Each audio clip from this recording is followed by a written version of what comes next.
कविताको शीर्षक छ मलाई मेरो सरकार मनपर्छ। चाहिएको बेलामा रासायनिक मल छैन, रसायनले स्वास्थ्य बिगार्छ, त्यसैले मलाई मेरो सरकार मनपर्छ। साना नानीहरूलाई लोड सेडिङको लागि व्याख्या गर्न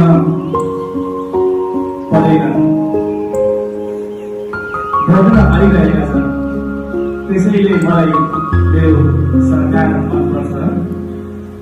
फेसबुक बन्द गर्छु भन्दै मार्गलाई धम्काएर महँगो बजारमा सस्तो बोली बेच्ने गर्छ, त्यसैले मलाई मेरो सरकार मनपर्छ।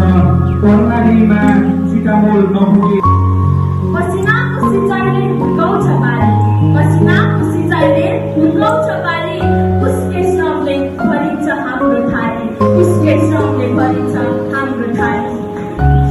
ऊ सपना देख्दछ हरियो खेतको, ऊ सपना देख्दछ हरियो खेतको, सुनौलो बारी सन्तानको पेटको, सुनौलो बारी सन्तानको पेटको।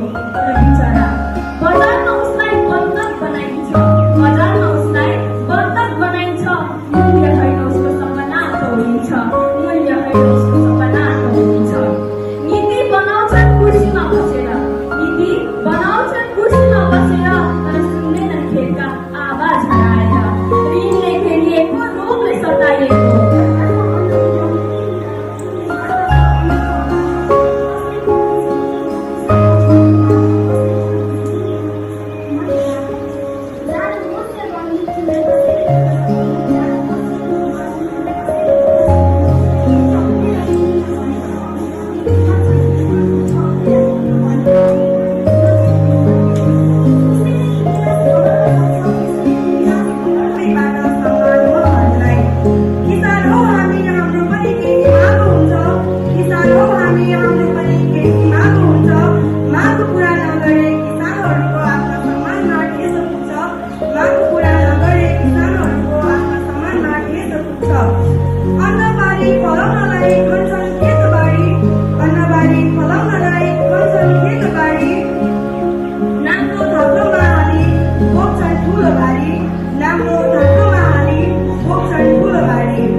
हामीलाई याद छ बिबीले दिएका हरेक बलिदानको कुनै मूल्याङ्कन छैन।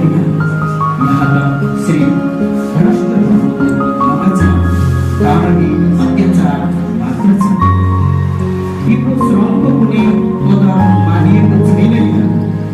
हामी बुझ्छौँ कि तिमी पीडित छौ, तिमी दुखी छौ, तिमी भागेको छौ, तर तिम्रो आश र सास अझै मरेको छैन। बरु आफू मर्न लागेर पनि ती नालायकहरूको प्राण हर्नुको सट्टा जीवनदान र बलिदान दिएका छन्। तिमी सर्वोच्च महान छौ।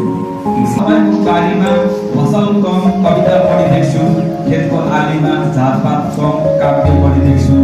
तपाईँले भोट दिएर कोट लाएर गएकाहरूले कमाएको नोटको बिटा, तपाईँले भोट दिएर कोट लाएर गएकाहरूले कमाएको नोटको बिटा तपाईँको धान परालको बिटा भन्दा ठुलो छ भन्ने सोच्छु।